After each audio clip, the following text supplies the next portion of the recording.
Set प्रश्नवाली 2.2 का आज संपूर्ण हल आप लोगों के बीच बताया जा रहा है। तो ये वीडियो को आप लोग ज़्यादा से ज़्यादा लाइक शेयर और सब्सक्राइब जरूर कीजिएगा। चलिए शुरू करते हैं हम अपना पहला क्वेश्चन। तो पहला क्वेश्चन आप लोग के स्क्रीन पर होगा कि यदि किसी संख्या को आधे में से 1/4 घटाया जाए तो 1/8 प्राप्त होता है, तो संख्या ज्ञात कीजिए। इस प्रश्न को भी हम लोग हल करने का तरीका बताने जा रहे हैं, तो इस वीडियो को आप लोग पूरा जरूर देखिएगा। तो सबसे पहले आप लोग उस संख्या को मान लीजिए। तो यहाँ पर हम लोग पहले मानेंगे कि माना कि संख्या हमारा x है। माना कि संख्या x है। अब कह रहा है किसी संख्या के आधे में से, तो संख्या x हम माने हैं, तो संख्या x के आधे में से प्रश्नानुसार, यहाँ पर हम लोग प्रश्नानुसार लिखेंगे कि संख्या के आधे में से 1/4 घटाया जाए तो 1/8 प्राप्त होता है, तो संख्या याद कीजिए। देखिए अब हम लोग कैसे हल करते हैं। तो 2 और 4 का एलसीएम ले लेंगे तो हमारा 4 आ जाएगा, और ये 2 से 4 से हम लोग भाग देंगे तो 2 हो जाएगा, और ऊपर में गुना कर देंगे तो 2x हो जाएगा। अब यहाँ पर देखिए माइनस है, यहाँ पर माइनस लगा दीजिए। 4 में 4 से भाग दीजिएगा तो 1 आ जाएगा। 1 में x गुना कीजिएगा तो 1 ही रह जाएगा, और यहाँ पर 1/8 रह जाएगा। अब देखिए तिरछा तिरछी आप लोग गुना यहाँ पर कर दीजिए। तो देखिए यहाँ पर हो जाएगा 8 दूनी 16x, 16x माइनस 8 बराबर यहाँ 4 एकम 4। देखिए इतना अगर आप लोग कर लिए तो 16x बराबर 4 हो जाएगा। देखिए इधर प्लस में है तो बराबर को उस साइड में जाएगा तो ये प्लस में हो जाएगा। तो यहाँ पर देखेंगे कि 16x बराबर 12, 16x बराबर 12, तो x बराबर हमारे पास जाएगा 12/16। 12/16 अगर ये कटता है तो कटा देंगे। देखिए 4 के पढ़ा में दोनों है, तो 4 तिया 12 और 4 चौक 16, तो x बराबर 3/4 आ जाएगा, जो आप लोग का आंसर में मौजूद है।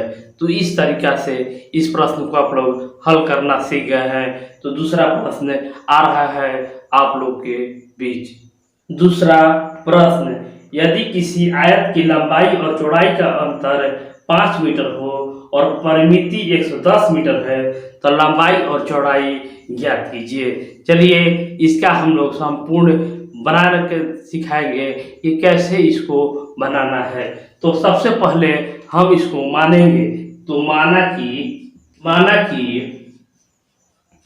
लंबाई x है, लंबाई x है, तो चौड़ाई प्रश्न के अनुसार -x - 5 हो जाएगा। तो दोनों का अंतर कह रहा है कि 5 हो, तो लंबाई का अगर x माने हैं तो चौड़ाई x - 5 है। और हमारे पास परिमिति दिया हुआ है, परिमिति बराबर 110 दिया हुआ है। तो लंबाई और चौड़ाई ज्ञात करना है। चलिए इस क्वेश्चन को भी हम लोग हल कर लेते हैं। तो हमारे पास जो दिया है उसी से हमको आंसर निकालना है। तो यहाँ पर परिमिति दिया है, तो हम लोग जानते हैं कि आयत का परिमिति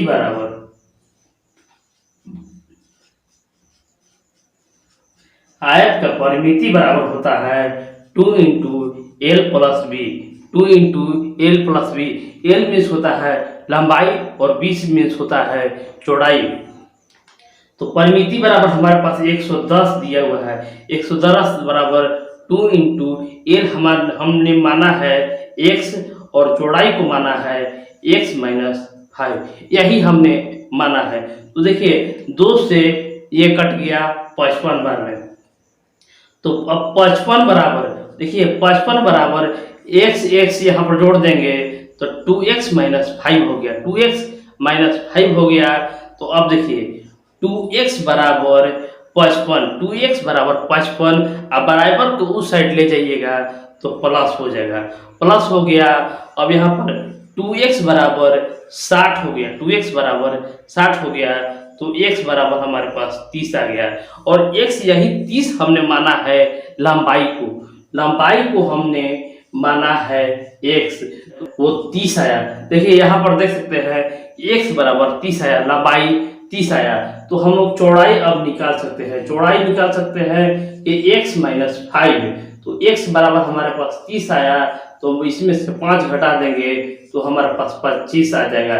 तो लंबाई हमारे पास आ गया है 30 और चौड़ाई जो आया है वो हमारे पास आया है 25। तो इस तरीका से आप लोग आंसर मिलाते चलिएगा कि जो आप लोग बना रहे हैं वो बिल्कुल सही है या गलत।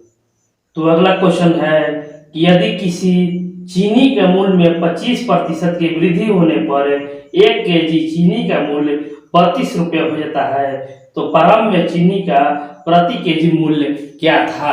इस प्रश्न को कैसे हम हल करेंगे, चलिए आइए सीख लेते हैं। तो 25% की वृद्धि हो रहा है, 25% की वृद्धि हो रहा है मतलब कि परसेंट में होता है 100, ये टोटल हो गया 125 पर 125। अब वही कह रहा है कि 1 केजी का मूल्य 32 रुपया होता है, 32 रुपया होता है। तो देखिए यहाँ पर पहले जो था वो 100 था, अब हो गया 125। तो आप क्या कीजिए कि देखिए 32 125 बराबर 32 हो गया है, तो इसी को 125 नीचे कर दीजिए और जो निकालना है उसको ऊपर से गुना कर देना है। देखिए 125 नीचे हो गया और ऊपर में, तो देखिए यहाँ से हल करेंगे तो ये 4 हो गया और ये 5 हो गया। तो अब यहीं पर देखिए, अब यहाँ पर हम लोग हल करेंगे कि 5 से 32 को भाग दे देंगे। तो देखिए 5 से भाग देने का तरीका भी आप लोग को बता देते हैं कि कैसे जल्द से जल्द इसको हल कर सकते हैं। कि 5 से 32 को भाग देने का तरीका, कोई किसी भी संख्या में 5 से भाग देने का तरीका, जो भी संख्या है उसको डबल कर दीजिए, डबल कर दीजिए, आएगा बीच में दशमलव बैठा दीजिए, आप लोग को हो गया।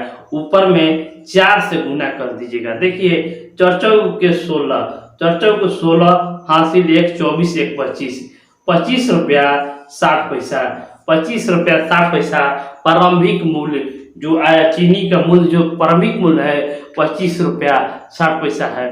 तो आप लोग आंसर मिलाते हुए चलिएगा। चौथा प्रश्न, दो विभिन्न मूल्य वाली 35 कलमों का मूल्य 60 रुपया है।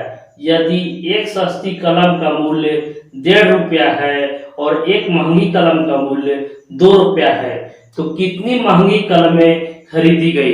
देखिए इस प्रश्न को कैसे हल किया जाता है। तो यहाँ पर जो टोटल जो कलम है, टोटल जो कलम है वो 35 है और इसमें महंगी और सस्ती कलम को दर्शाया गया है। तो कुल जो है वो 60 रुपये का मूल्य है। तो मूल्य को मूल्य के साथ दर्शाइए, माना कि जो महंगा कलम है वो x है और जो सस्ता कलम है वो y है।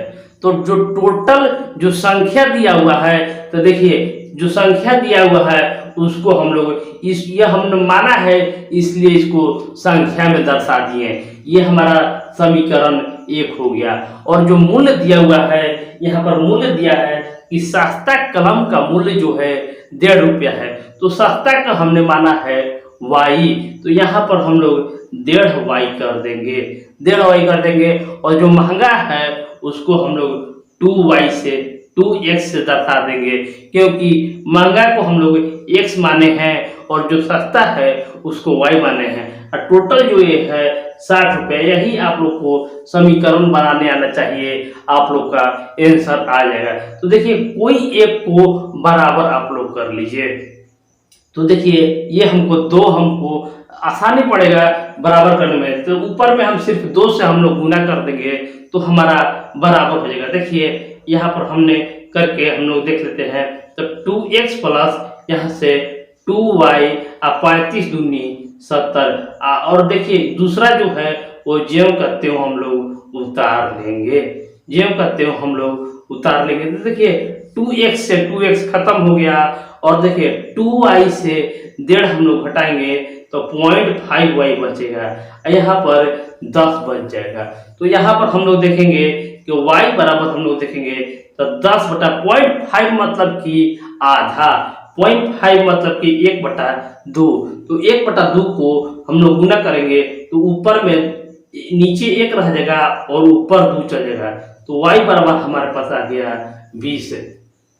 y बराबर 20 मतलब कि जो सस्ता कलम है वो 20 को हो गया और महंगा कलम।